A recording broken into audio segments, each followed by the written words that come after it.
আবু বকরকে আমার আল্লাহ এত ভালোবাসেন কেন? বলুন, আবু বকরকে আমার আল্লাহ এত ভালোবাসেন কেন? আবু বকরের মধ্যে আমার নবীর ভালোবাসা ছিল, কি বলেন ঠিক কিনা? আমার নবী আবু বকর আমার এই নবীকে কত ভালোবাসতো গো। আবু বকরের জীবনী আলোচনা করলে এক রাতের দরকার, সংক্ষেপ আলোচনা। মা আয়েশা সিদ্দিকা রাদিয়াল্লাহু তাআলা আনহা একদিন প্রশ্ন করেছেন, ইয়া রাসূলুল্লাহ, আকাশে এত তারা দেখা যায়, এত তারা আকাশে, এই তারা পরিমাণ নেকি কি কোনো মানুষের আছে? আচ্ছা, পৃথিবীর কোন বিজ্ঞান আকাশে কত তারা আছে এই গণনা কি করছে? আপনারা কি খবর কেউ পাইছেন? আকাশে কত তারা আছে কোন বিজ্ঞান এই খবর দিতে পারছে? কিন্তু মা আয়েশা তো প্রশ্ন করে ফেললেন। আসলে অনেক সময় মহিলারা আসলে অনেক সময় এমন অদ্ভুত প্রশ্ন করে বসে। আমাদের এলাকার ঘটনা, এক বেচারা নৌকা চালায়, তখন তো ইঞ্জিল ছিল না, হাতে যাইতো বায়া, পালে চলতো, গুনে টানতো, এরকম চলতো। ওই মহাজন বলতেছেন, মুনি পাইতেছি না, নৌকা চালামু কি দিয়া? বাড়িওয়ালি মহিলা কইতেছে, তোমার যে কারবার, নৌকা ফালে যাইবো, গুনে আইবো, মুনি মানুর কাম কি? ফালে যাইবো, গুনে আইবো। ওই পুরুষ লোকটা বলতেছে, আরে ব্যাককলের ব্যাককল, ফালে যাইবো তো বাতাস বাও থাকলে ফালে যাইবো, যদি আমি যাম দক্ষিণে, যদি বাতাস থাকে দক্ষিণের, এই উল্টা বাতাসটি ফালে যাইবো। মহিলাও তখন কয়, আমরা মেয়ে মানুষ, আমরা কি এত কিছু জানি? তবে এরা হঠাৎ দেখবেন অদ্ভুত প্রশ্ন করে বসে, পেস লাগে গেলেই আমরা কি এত কিছু জানি?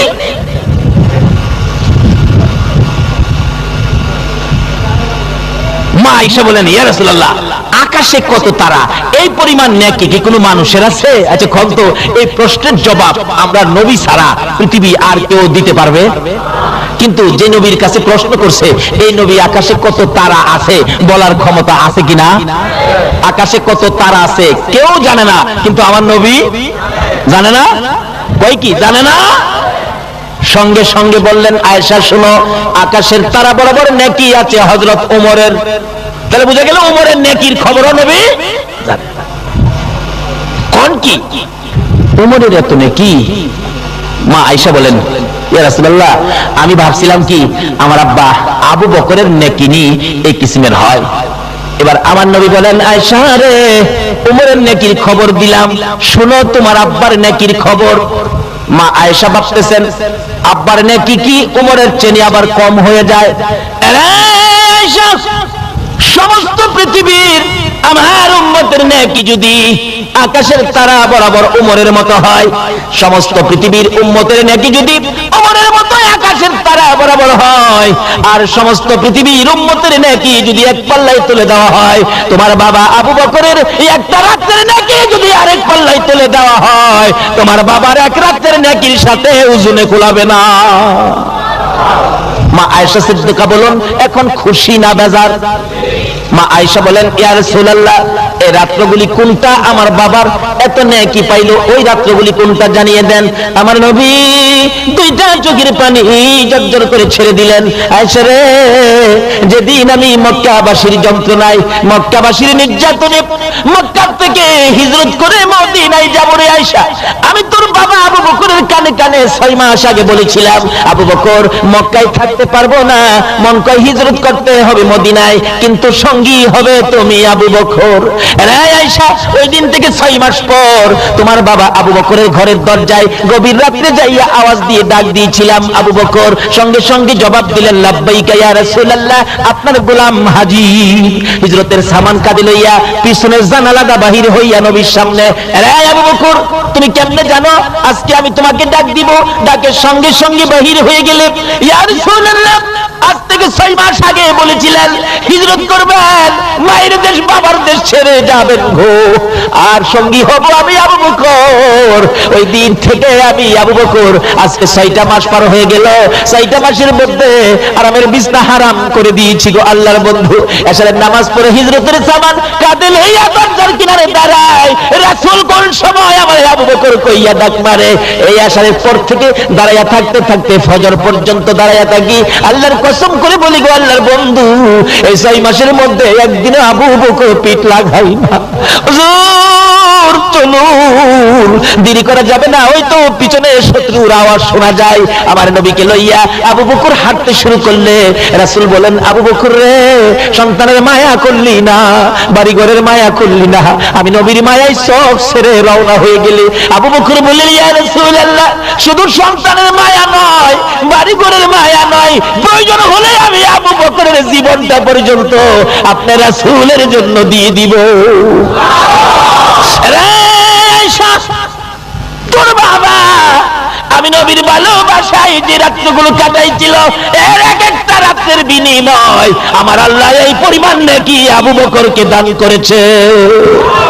আবু বকর নবীকে কেমন ভালোবাসতো, এই আবু বকর বেহেশতে না গেলে কেউ যাইতে পারবে না। আবু বকর কেমন ভালোবাসতো, আল্লাহু আকবার। আবু বকর আমার নবী যখন দুনিয়া থেকে বিদায় হয়ে গেলেন, মদিনার শাসক ক্ষমতা তার হাতে যখন এসে গেল, সাহাবীদেরকে নিয়ে মাঝে মাঝে যখন মিটিং করতে বসতেন, পরামর্শ করার জন্য বসতেন, এমনি সময় কোন কোন সাহাবীরা নাকের মধ্যে কাপড় দিয়ে চাপায়া ধরে বলতো, কার কাছ থেকে জানি কলিজা পুরা গন্ধ আসতেছে। আবু বকর দুইটা চোখের পানি জর্জর করে ছেড়ে দিয়ে বলতেন, সাহাবীরা রে, কারো কাছ থেকে কলিজা পুরা গন্ধ আসতেছে জিজ্ঞেস করতেছো, অন্য কারো কাছ থেকে নয়, আমি আবু বকরের কাছ থেকে গন্ধ আসে। যেদিন আমি আবু বকর এই দুইটা চক্ষু দিয়ে রাসূলকে দেখি না রে, ওই রাসূলের বিরহের যন্ত্রণার আগুনে পড়তে পড়তে আমি আবু বকরের কলিজাটা ছাই হয়ে গেছে। আবু বকর এই নবীর এই ভালোবাসা দিয়েছে, যে নবীকে ভালোবাসা দেওয়ার জন্য আল্লাহ বলেছে, বলুন এই নবীর ভালোবাসা দিতে পারলে লাভ হবে না লস হবে? আবু বকর যেদিন দুনিয়ার থেকে বিদায় হয়ে যাবেন, সঙ্গীদেরকে বলতেছেন, ও সঙ্গীরা, আমি যে নবীকে ভালোবাসতাম, নবীর জন্য যে আমি পাগল ছিলাম, আমার ভালোবাসায় নবী খুশি হয়েছে কিনা, নবী আমার পক্ষে আসছে কিনা, আমার আল্লাহ আমাকে ভালোবাসছে কিনা, আল্লাহ আমার পক্ষে আসছে কিনা, তোমরা প্রমাণ করে দিও। কিভাবে প্রমাণ করব? আমি যখন মৃত্যুবরণ করব, আমাকে গোসল দিয়ে কাফন পরাইয়া জানাজা শেষ করে নবীজির রওজার পাশে আমি আবু বকরের লাশ রাইখা দিয়া একজনে ডাক দিয়া জিজ্ঞেস করো, নবী গো, তোমার আবু বকরকে কোথায় দাফন করব বলে দাও। নবী যেখানে বলে সেখানে দাফন কইরো। আর নবী যদি রওজার থেকে কোনো কথা না বলে রে সঙ্গীরা, তাহলে মনে করবি আমার ভালোবাসায় রাসূল খুশি হয় না। যেখানে মনে চায় তোমরা আমি আবু বকরকে সেখানে ফেলে দিও। আবু বকর মৃত্যুর পরে গোসল দিয়ে কাফন পরাইয়া জানাজা শেষ করে নবীজির রওজার পাশে নিয়ে রাখলেন। হযরতে আলী রাদিয়াল্লাহু তাআলা আনহু পাশে দাঁড়াইয়া ডাকতেছে, ইয়া রাসূলুল্লাহ, আল্লাহর নবী গো, আপনার আবু বকর আপনার পায়ের নিচে হাজির, বলুন কোথায় দাফন করব? কোনো জবাব নাই। আবার ডাক দিলেন, হুজুর, আপনার গোলাম আবু বকর আপনার পায়ের নিচে হাজির, বলুন কোথায় দাফন করব? কোনো জবাব নাই। তিনবারের মাথায় হযরতে আলী রাদিয়াল্লাহু তাআলা আনহু খুব কাঁদতেছিলেন, ইয়া রাসূলুল্লাহ, আবু বকরের বেলায় যদি কোনো কথা না বলেন, আমি আলীর বেলায় জানি কি উপায় হয়। এমনি সময় সাহাবীরা দাঁড়ায়া চোখের পানিগুলো জর্জর করে ছাড়তেছে। হঠাৎ করে শুনে নবীর রওজাখানি ভিতর থেকে মধুর সুরে আওয়াজ আসতেছে। আমার নবী রওজার ভিতর থেকে মায়ার সুরে ডাকতেছে, আলী, আলী রে, কই রে? হ্যাঁ আলী, কই রে আমার আবু বকর? আমার হিজরতের সাথী কই রে? আমার গোহার সাথী কই রে? দে দে আমার আবু বকরকে আমি নবীর পাশে দাফন করে দে। এই নবীর ভালোবাসায় লাভ হয় না, লস হয়। আরে নবীর প্রেমের পাগল যারা প্রেম খেলা খেলে, বলুন নবীর প্রেমের, নবীর প্রেমে ওয়াস করনি দন্ত দেয় ফেলে, নবীর প্রেমে ওয়াস করনি দন্ত দেয় ফেলে, নবীর প্রেমের পাগল যারা প্রেম খেলা খেলে, হাইরে নবীর প্রেমের পাগল। সে আবু বকর নবীর পাশে ঘুমিয়ে আছে। আল্লাহ বলেছেন, বন্ধুগো, তোমার আবু বকর যতক্ষণ বেহেশতে না যাবে ততক্ষণ পর্যন্ত কাউরে আমি বেহেশতে যাইতে দেব না। সেই আবু বকর বলেছেন, যারা ঈদে মিলাদুন নবী করবে, যারা ঈদে মিলাদুন নবীর পক্ষে যাবে, যারা নবীর আগমনে ঈদে মিলাদুন নবী করতে যাইয়া আনন্দের সহিত 1 দিরহাম টাকা খরচ করবে, আবু বকর বলেন, আমি আবু বকর তাকে না লইয়া আল্লাহর জান্নাতে যাব না। আজকে যারা মিলাদুন নবীর পক্ষে টাকা পয়সা খরচ করেছো, যারা মাহফিলের আয়োজন করেছো, নবীর আলোচনা শুনতে বসেছো, আবু বকর তোমাদের জন্য জান্নাতের দরজায় দাঁড়িয়ে থাকবে।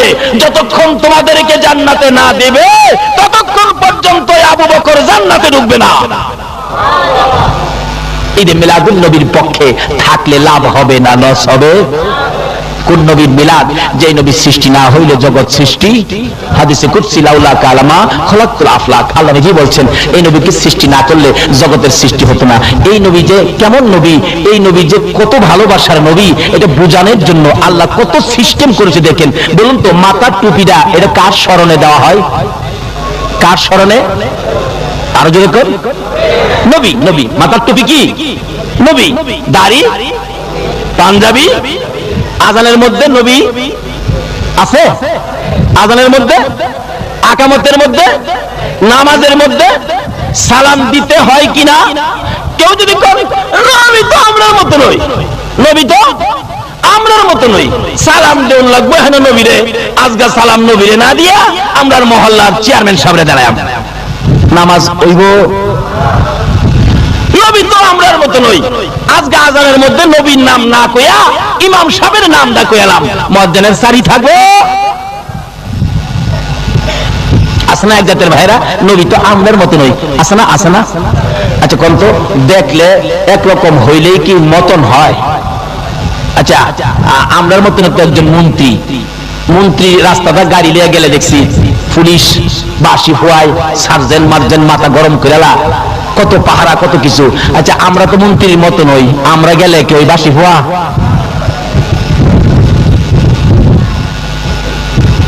আমার নবী পায়খানা মুবারক আদায় করে আসলে মা আয়েশা সিদ্দিকা গেল দেখার জন্য নবীর, আল্লাহর নবীর পায়খানা মুবারকের রংটা জানি কি মন এটা বুঝায়।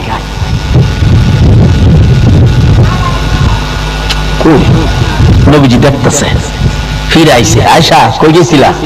না হুজুর গেছিলাম। না না না কই না, কই গেছিলা? আসল কথা কও। হুজুর গেছিলাম আল্লাহর নবীর পায়খানা মুবারকের রংটা জানি কি মন দেখবার লাগিয়া। কই দেখছো? দেখছো? হুজুর দেখি নাই তো। পায়খানা করেন নাই? করছি তো। কই পায়খানা তো ভাইলাম না। আমার না কয় আয়েশা তুমি ভাববো না আমি তোমরার মতো মানুষ।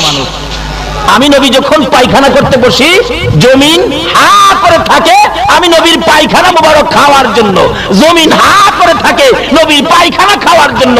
আমরার পায়খানা তো কুত্তাও খায় না, তাইলে কি নবী আমরার মতো? সেই নবীর উপর মিলাদ, সেই নবীকে ভালোবাসার নির্দেশ দিয়েছে কোরআন শরীফে আমার আল্লাহ। দুনিয়ায় আর কাউরে ভালোবাসার নির্দেশ দেয় নাই, একজনকে ভালোবাসার নির্দেশ দিয়েছে, ইনি হলেন মুহাম্মাদুর। এই নবীরে ভালোবাসতে লাভ হয় না লস হয়? এই নবীর মিলাদ করলে জান্নাতে যায় না জাহান্নামে যায়? একদিন মা আয়েশা নবীজিকে উড়না দিয়া পেঁচ দিয়া ধরছে, ইয়া রাসূলুল্লাহ আজকে আপনারা যাইতে দিব না, আজকে আমার এখানে থাকবেন। নবীজি এই দূরে খাড়িয়া হাসতেছে। আয়েশা কই ছিঁড়ে গেল? ছিঁড়ে গেল নাকি? ছিঁড়ছে না তো। বললাম নবী গেল কিভাবে? সব ঠিক আছে নবী। হ্যাঁ রাসূল বলেন আয়েশা তুমি ভাইবো না আমি তোমাদের মতো মানুষ। রাসূল নিজেই বলতেছেন তোমরা ভাইবো না আমি তোমাদের মতো মানুষ। আমি যদি কই নবী আমাদের মতো মানুষ, তাহলে আমি নবীর পক্ষে গেলাম নাকি নবীর দুশমনি করলাম? আপনারা কি দুশমনের রাসূল হবেন নাকি আশিকের রাসূল হবেন? আপনারা কে কে আশিকের রাসূল হবেন হাত তুলে দেখান। মাশাআল্লাহ। নারে তাকবীর, নারে রিসালাত, নারে গাউসিয়া। বাবার আসুন আমি শেষ পর্যায়ে চলে আসলাম। এই নবীকে চিনানোর জন্য আল্লাহ যে কত সিস্টেম করেছেন, এই নবীর মিলাদ, এই নবীর মিলাদ বোঝানোর জন্য আমার আল্লাহ নিজে ফেরেশতাদেরকে নিয়ে বলুন দুরূদ সালাম আল্লাহ আমার নবীর উপর প্রেরণ করতেছে কিনা। এই নবীর ইজ্জত সম্মান, এই নবীর চিনানোর জন্য বোঝানোর জন্য আরো কত সিস্টেম করেছেন। টুপি নবী, দাড়ি নবী, পাঞ্জাবি নবী, আযানের মধ্যে নবী, আকামতের মধ্যে নবী, নামাজের মধ্যে নবী। আচ্ছা বলুন তো 5 ওয়াক্ত নামাজ উত্তম ইবাদত, এর মধ্যে প্রথম ওয়াক্তটা কোনটা? প্রথম ওয়াক্ত ফজরের নামাজ কয় রাকাত? আরো জোরে। 4 রাকাত নামাজ কিভাবে পড়তে হয় বলুন তো? 2 রাকাত সুন্নাত, 2 রাকাত ফরজ। আমি যদি বলি না না না, সুন্নাত 2 রাকাত পরে, ফরজ 2 রাকাত আগে, কারণ ফরজের তো পাওয়ার বেশি, ফরজ পরে নেবেন কেন, ফরজ আগে পড়বেন। বলুন তো, এরকম যদি কথা বইলা ইমামতি করতে আসি, আমারে কি আপনারা ইমামতি করতে দেবেন? সিস্টেম হলো 2 রাকাত সুন্নাত, 2 রাকাত ফরজ। এখন বলুন, সুন্নাত আগে না ফরজ আগে? আচ্ছা, 4 রাকাত নামাজের মধ্যে সিস্টেম করলেন 2 রাকাত 2 রাকাত, এরপরে 2 রাকাত সুন্নাত আগে দিলেন। সুন্নাতটা কার স্মরণে পড়া হয়? আরো যেরকম, তাহলে আল্লাহকে স্মরণ করার আগে কাকে স্মরণ করার নির্দেশ দিলেন? আল্লাহ বুঝাইতে চায়, এই নবী যদি না হইতো নামাজ, এই নবী যদি না হইতো মসজিদ মাদ্রাসা, এই নবী যদি না হইতো খানায়ে কাবা পর্যন্ত, যদি নবীর সাথে সম্পর্ক, নবীর সাথে ভালোবাসা, নবীর প্রেম ভালোবাসা, নবীর নামের গুনগুনানি, নবীর উপর দরুদ সালামের আওয়াজ যদি আমার আল্লাহ না শুনে, কিতাবে আসছে যে এলাকায় যে জায়গায় এই নবীর উপর দরুদ সালামের মাহফিল করা হয়, যেমন আজকে ঈদে মিলাদুন নবীর মাহফিল, এই মাহফিল যে এলাকায় করা হয়েছে, যেখানে দরুদ সালাম পাঠ করা হবে, মাহফিল শেষে আপনারা তো আপনাদের বাড়িতে চলে যাবেন, এবং এই মাহফিল হওয়াতে লক্ষ লক্ষ ফেরেশতারা মাহফিলের চারপাশে জড়ো হয়ে দাঁড়িয়ে থাকবে। মাহফিল শেষে ফেরেশতারাও বাড়িতে যাইতে চাইলে আমার আল্লাহ বলবেন, ফেরেশতারা ওই মানুষগুলি বাড়িতে যাক, তোমরা যাও না, তোমরা কই যাইবা, তোমরা এখানে থাকো। খোদা গো, মাহফিল তো শেষ, মাহফিল শেষ হইলেও আমার হাবিবের উপর যে জায়গাটার মধ্যে দরুদ সালাম পাঠ করা হয়েছে, এই জায়গাটার ইজ্জত বাইরা গেছে। তোমরা এই জায়গাটারে আমার হাবিবের উপর দরুদ সালামের কারণে এই জায়গাটারে তোমরা 40 দিন পর্যন্ত জিয়ারত করতে থাকো। তাহলে এই নবীকে চিনা, এই নবীর উপর মিলাদ, দুরূদ ও সালাম পাঠ করা, নবীর পক্ষে থাকা, নবীকে ভালোবাসা দেওয়া আমাদের দরকার আছে কি না? বাবারা, যে আলোচনাগুলো করলাম, আল্লাহ যেন আমাকে সহ আপনাদের সকলকে বুঝে শুনে আমল করার তৌফিক দেন। আজকের মাহফিল আল্লাহ যেন কবুল করে নেন। যারা মাহফিলের আয়োজন করেছেন, আল্লাহ যেন তাদেরকে এই পরিশ্রমের টাকা খরচ করে এই মাহফিল আয়োজনের উসিলায় আবু বকরের সিদ্দিকের সঙ্গী করে যেন জান্নাতি বানিয়ে দেন। সকলে বলুন আমিন। বলবেন, হুজুর আবু বকর বেহেশতে যাইব কি না, এটা কি আবু বকর জানে? কিন্তু আবু বকর না জানলেও আমার আল্লাহ জানে। জানে কিনা বলেন? আমার আল্লাহ বলেন, বন্ধু গো, তোমার আবু বকর কই, তোমার আবু বকর কই? ও বন্ধু, শুনে রাখো, তোমার আবু বকর যতক্ষণ পর্যন্ত বেহেশতের ভিতরে পাও না দিবে, ততক্ষণ পর্যন্ত কাউরে আমি বেহেশতে যাইতে দিব না। আবু বকরকে আমার আল্লাহ এত ভালোবাসেন কেন? বলুন, আবু বকরকে আমার আল্লাহ এত ভালোবাসেন কেন? আবু বকরের মধ্যে আমার নবীর ভালোবাসা ছিল, কি বলেন, ঠিক কিনা? আমার নবী আবু বকর আমার এই নবীকে কত ভালোবাসতো। আবু বকরের জীবনী আলোচনা করলে এক রাত্রের দরকার, সংক্ষেপ আলোচনা। মা আয়েশা সিদ্দিকা রাদিয়াল্লাহু তাআলা আনহা একদিন প্রশ্ন করেছেন, ইয়া রাসূলুল্লাহ, আকাশে এত তারা দেখা যায়, এত তারা আকাশে, এই তারা পরিমাণ নেকি কি কোনো মানুষের আছে? আচ্ছা, পৃথিবীর কোন বিজ্ঞান আকাশে কত তারা আছে এই গণনা কি করছে? আপনারা কি খবর কেউ পাইছেন? আকাশে কত তারা আছে কোন বিজ্ঞান এই খবর দিতে পারছে? কিন্তু মা আয়েশা তো প্রশ্ন করে ফেললেন। আসলে অনেক সময় মহিলারা আসলে অনেক সময় এমন উদ্ভুত প্রশ্ন করে বসে। আমাদের এলাকার ঘটনা, এক বেচারা নৌকা চালায়, তখন তো ইঞ্জিল ছিল না, হাতে যাইতো বায়া, পালে চলতো, গুনে টানতো, এরকম চলতো। ওই মহাজন বলতেছেন, মনি পাইতেছি না, নৌকা চালামু কি দিয়া? বাড়িওয়ালি মহিলা কইতেছে, তোমার যে কারবার, নৌকা ফালে যাইবো, গুনে আইবো, মনি মানুর কাম কি? ফালে যাইবো, গুনে আইবো। ওই পুরুষ লোকটা বলতেছে, আরে ব্যাককলের ব্যাককল, ফালে যাইবো তো বাতাস বাও থাকলে ফালে যাইবো, যদি আমি যাম দক্ষিণে, যদি বাতাস থাকে দক্ষিণের, এই উল্লা বাতাস কি ফালে যাইবো? মহিলাও তখন কয়, আমরা মেয়ে মানুষ, আমরা কি এত কিছু জানি?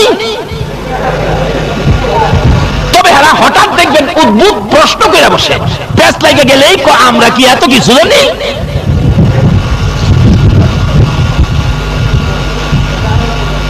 মা আয়েশা বলেন, ইয়া রাসূলুল্লাহ, আকাশে কত তারা, এই পরিমাণ নেকি কি কোনো মানুষের আছে? আচ্ছা কোন তো, এই প্রশ্নের জবাব আমরা নবী ছাড়া পৃথিবী আর কেউ দিতে পারবে? কিন্তু যে নবীর কাছে প্রশ্ন করছে এই নবী আকাশে কত তারা আছে বলার ক্ষমতা আছে কিনা? আকাশে কত তারা আছে কেউ জানে না, কিন্তু আমার নবী জানে না। কই কি জানে না? সঙ্গে সঙ্গে বললেন, আয়েশা শোনো, আকাশের তারা বরাবর নেকি আছে হযরত ওমরের। তাহলে বুঝা গেল ওমরের নেকির খবরও নবী জানে। কোন কি ওমরের এত নেকি?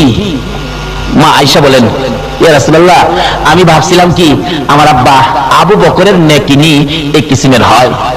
এবার আমার নবী বলেন, আয়েশা রে, ওমরের নেকির খবর দিলাম, শুনো তোমার আব্বার নেকির খবর।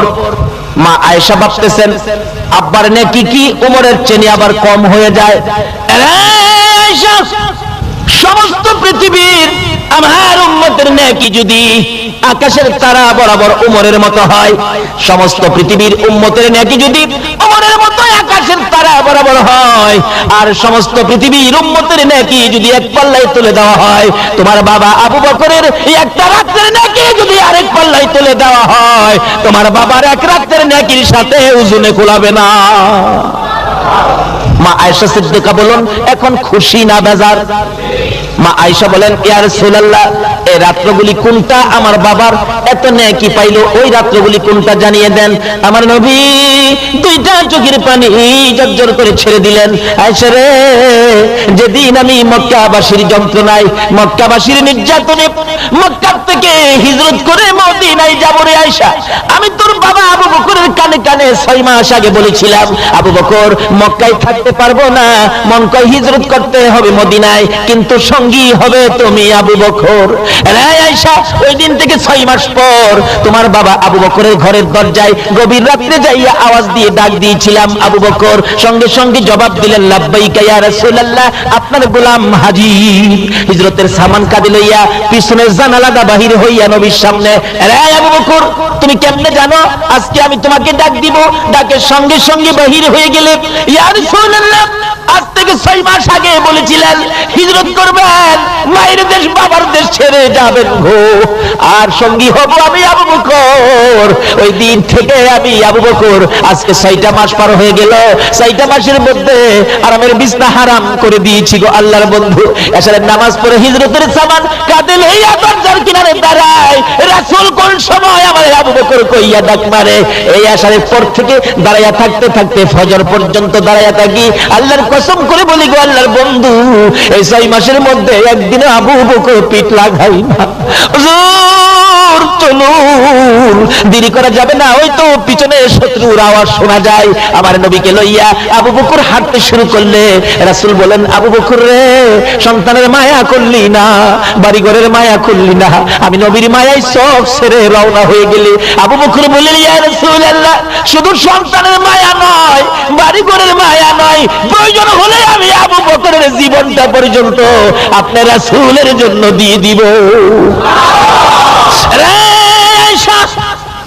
তোর বাবা আমি নবীর ভালোবাসায় যে রাত্রগুলো কাটাইছিল, এর এক একটা রাত্রের বিনিময় আমার আল্লাহ এই পরিমাণ নাকি আবু বকরকে দান করেছে। আবু বকর নবীকে কেমন ভালোবাসতো, এই আবু বকর বেহেশতে না গেলে কেউ যাইতে পারবে না। আবু বকর কেমন ভালোবাসতো, আল্লাহু আকবার। আবু বকর আমার নবী যখন দুনিয়া থেকে বিদায় হয়ে গেলেন, মদিনার শাসক ক্ষমতা তার হাতে যখন এসে গেল, সাহাবীদেরকে নিয়ে মাঝে মাঝে যখন মিটিং করতে বসতেন, পরামর্শ করার জন্য বসতেন, এমনি সময় কোন কোন সাহাবীরা নাকের মধ্যে কাপড় দিয়ে চাপায়া ধরে বলতো, কার কাছ থেকে জানি কলিজা পুরা গন্ধ আসতেছে। আবু বকর দুইটা চোখের পানি জর্জর করে ছেড়ে দিয়ে বলতেন, সাহাবীরা রে, কারো কাছ থেকে কলিজা পুরা গন্ধ আসতেছে জিজ্ঞেস করতেছো, অন্য কারো কাছ থেকে নয়, আমি আবু বকরের কাছ থেকে গন্ধ আসে। যেদিন আমি আবু বকর এই দুইটা চক্ষু দিয়ে রাসূলকে দেখি না রে, ওই রাসূলের বিরহের যন্ত্রণার আগুনে পড়তে পড়তে আমি আবু বকরের কলিজাটা ছাই হয়ে গেছে। আবু বকর এই নবীর এই ভালোবাসা দিয়েছে, যে এই নবীকে ভালোবাসা দেওয়ার জন্য আল্লাহ বলেছে, বলুন এই নবীর ভালোবাসা দিতে পারলে লাভ হবে না লস হবে? আবু বকর যেদিন দুনিয়ার থেকে বিদায় হয়ে যাবেন, সঙ্গীদেরকে বলতেছেন, ও সঙ্গীরা, আমি যে নবীকে ভালোবাসতাম, নবীর জন্য যে আমি পাগল ছিলাম, আমার ভালোবাসায় নবী খুশি হয়েছে কিনা, নবী আমার পক্ষে আসছে কিনা, আমার আল্লাহ আমাকে ভালোবাসছে কিনা, আল্লাহ আমার পক্ষে আসছে কিনা, তোমরা প্রমাণ করে দিও। কিভাবে প্রমাণ করব? আমি যখন মৃত্যুবরণ করব, আমাকে গোসল দিয়ে কাফন পরাইয়া জানাজা শেষ করে নবীজির রওজার পাশে আমি আবু বকরের লাশ রাইখা দিয়া একজনে ডাক দিয়া জিজ্ঞেস করো, নবী গো, তোমার আবু বকরকে কোথায় দাফন করব বলে দাও। নবী যেখানে বলে সেখানে দাফন কইরো। আর নবী যদি রওজার থেকে কোনো কথা না বলে রে সঙ্গীরা, তাহলে মনে করবি আমার ভালোবাসায় রাসূল খুশি হয় না। যেখানে মনে চায় তোমরা আমি আবু বকরকে সেখানে ফেলে দিও। আবু বকর মৃত্যুর পরে গোসল দিয়ে কাফন পরাইয়া জানাজা শেষ করে নবীজি রওজার পাশে নিয়ে রাখলেন। হযরতে আলী রাদিয়াল্লাহু তাআলা আনহু পাশে দাঁড়াইয়া ডাকতেছে, ইয়া রাসূলুল্লাহ, আল্লাহর নবী গো, আপনার আবু বকর আপনার পায়ের নিচে হাজির, বলুন কোথায় দাফন করব। কোনো জবাব নাই। আবার ডাক দিলেন, হুজুর, আপনার গোলাম আবু বকর আপনার পায়ের নিচে হাজির, বলুন কোথায় দাফন করব।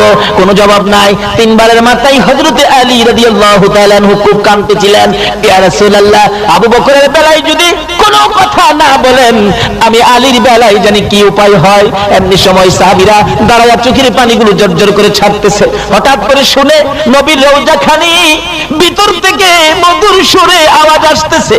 আমার নবী রওজার ভিতর থেকে মায়ার সুরে ডাকতেছে, আলী, আলী রে, কই রে, হ্যাঁ আলী, কই রে আমার আবু বকর, আমার হিজরতের সাথী কই রে, আমার গোয়ার সাথী কই রে, দে দে আমার আবু বকরকে আমি নবীর পাশে দাফন করে দে।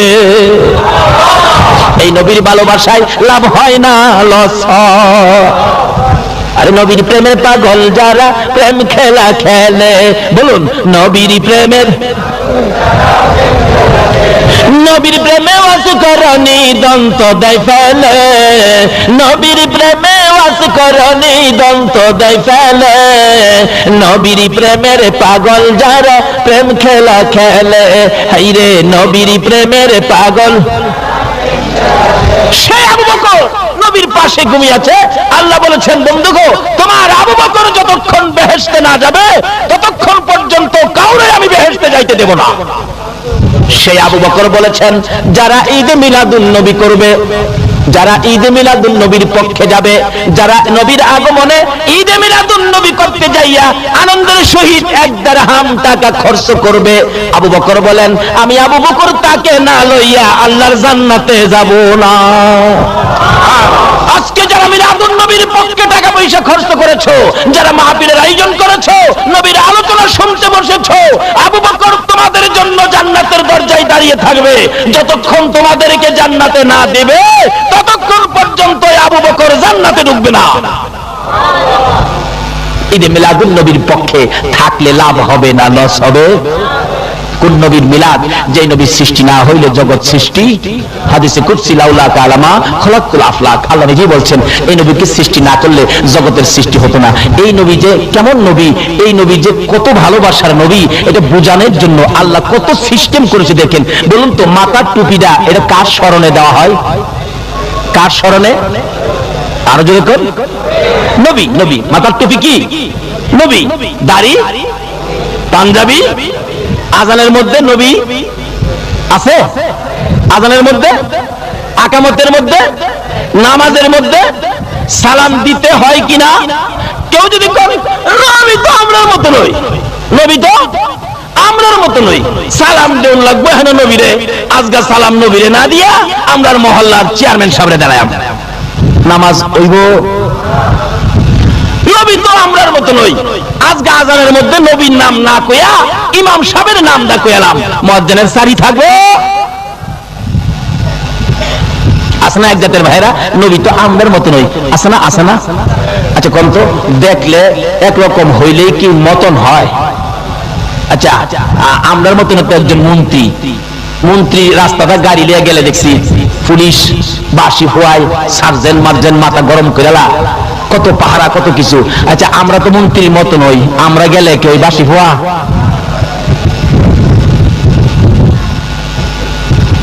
আমার নবী পায়খানা মুবারক আদায় করে আসলে মা আয়েশা সিদ্দিকা গেল দেখার জন্য নবীর, আল্লাহর নবীর পায়খানা মুবারকের রংটা জানি কি মন এটা বুঝায়।